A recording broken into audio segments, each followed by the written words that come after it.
share something with you about the danger of dwelling in disappointment. Disappointment is unavoidable. Every human being experiences the emotion of falling short. Whether it's you falling short of a goal or if others you're depending on fail to come through, it's inevitable. You're going to be disappointed. The key is to learn to let go of disappointment quickly, because if held on to for too long, disappointment becomes something more. It becomes discouragement. I remember a line from the timeless Christmas classic, It's a Wonderful Life. In one of the opening scenes, two angels are speaking one with the other about a human being named George Bailey. They discuss the need to help this individual. Clarence, the angel, asks, "Why? Is he sick?" And his superior angel, Franklin, responds, "No, worse. He's discouraged." Pretty poignant when you think about it. Disappointment is an emotion based on reality. The reality that something did not go as expected. Discouragement is something deeper. Disappointment is emotional. Discouragement is spiritual. Even the dictionary points this out. Disappointment, defined, is sadness or displeasure caused by the non-fulfillment of one's hopes or expectations. Discouragement, defined, means to be deprived of courage, confidence, or enthusiasm, to become dispirited. Disappointment, if left to fester, eventually gets into the spirit of a person, turning into discouragement.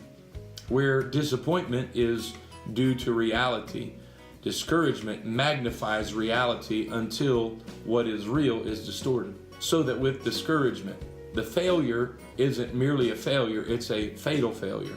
The failure isn't a stepping stone to improvement, it's the stepping stone to destruction. Loss is magnified, doom is impending, hope is extinguished. The psalmist is in just about such a state in Psalms chapter 73 verse 2 when he says, "But as for me, my feet were almost gone. My steps had well nigh slipped." The psalmist is disappointed, and he's about to step and slip into utter discouragement. But verse 17 of that chapter reveals a rescue from despair when the psalmist says, "Until I went into the sanctuary of God." Here's the point. Don't let disappointment become discouragement. Always handle disappointment with an until in mind. Disappointment is a temporary state until you fill in the blank.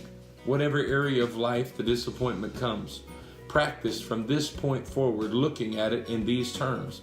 This is merely until something breaks. This is simply until opportunity comes knocking.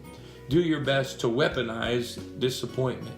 Use it as a reason to strive for excellence and success, not as an excuse to mourn and pout. This is precisely what Jack Canfield did. Jack Canfield had a book idea. Unfortunately, he experienced the disappointment of 144 rejections from publishers over the course of a 14-month period. When one publisher claimed Canfield's book idea wouldn't even sell 20,000 copies, Canfield replied that he had hoped it would sell 500,000 copies at least. The publisher laughed at him. Fortunately, Canfield shook off that disappointment until he found a publisher that took a chance on him and turned a work called Chicken Soup for the Soul into an internationally acclaimed brand selling 500 million copies in over 20 languages. I love the wise words of Henry Ward Beecher on this subject when he said, "One's best success comes after their greatest disappointments." So let me tell you what to do with disappointment. Let disappointment fuel course correction. Let disappointment lead to positive evaluation of how to improve.